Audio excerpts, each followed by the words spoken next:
Kha này. Kha lì. Kha lì. Bây giờ nó chưa đông đá rồi xúc dễ. Đá luôn. Chân hát đúng đó kìa. Trông nó đi. Trông tiếc nó đi.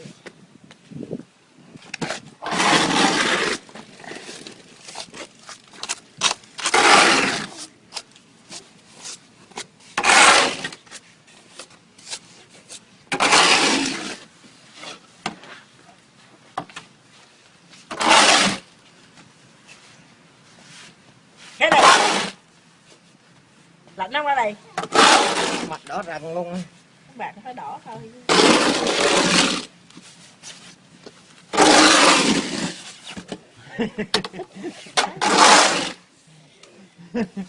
Nó khoái lắm. Ngoài bạc đây chưa lạnh, nó lạnh gì.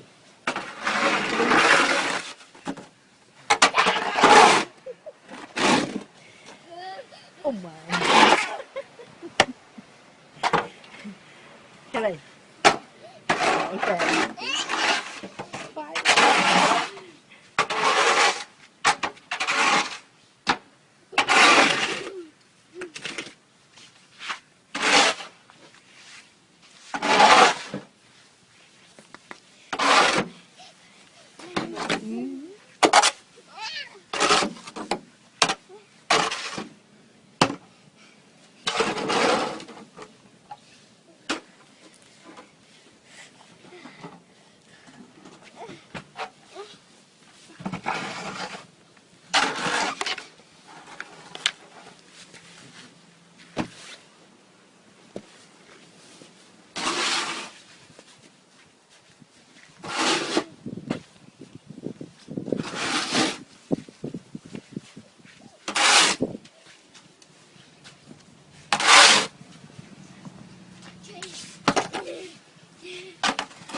Cái này làm ông gì cái này này ra đây này, ra đây làm này.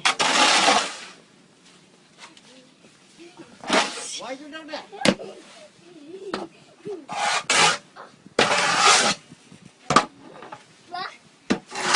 Mày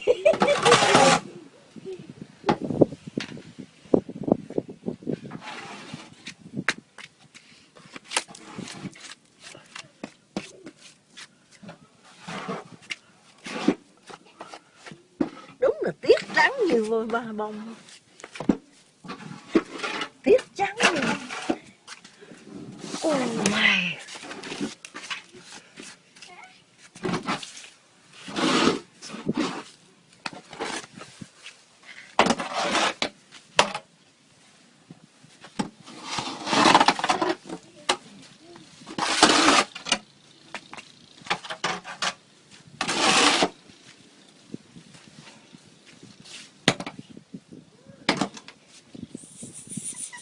Nào cũng là nghe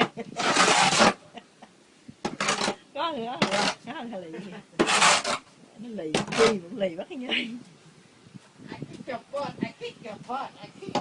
đánh rồi xúc đổ lên người đi, xúc đổ lên người nó xẻng đi, xúc đổ lên người nó xẻng đi, xúc đổ đây này, đổ đi có sao đâu, đổ đi, đổ đây, đổ nó đi. Đấy.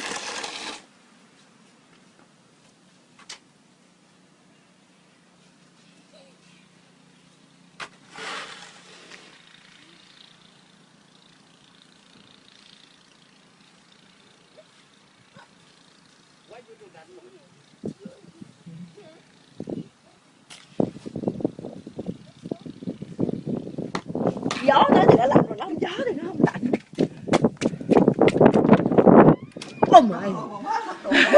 Oh my god. Lạnh quá.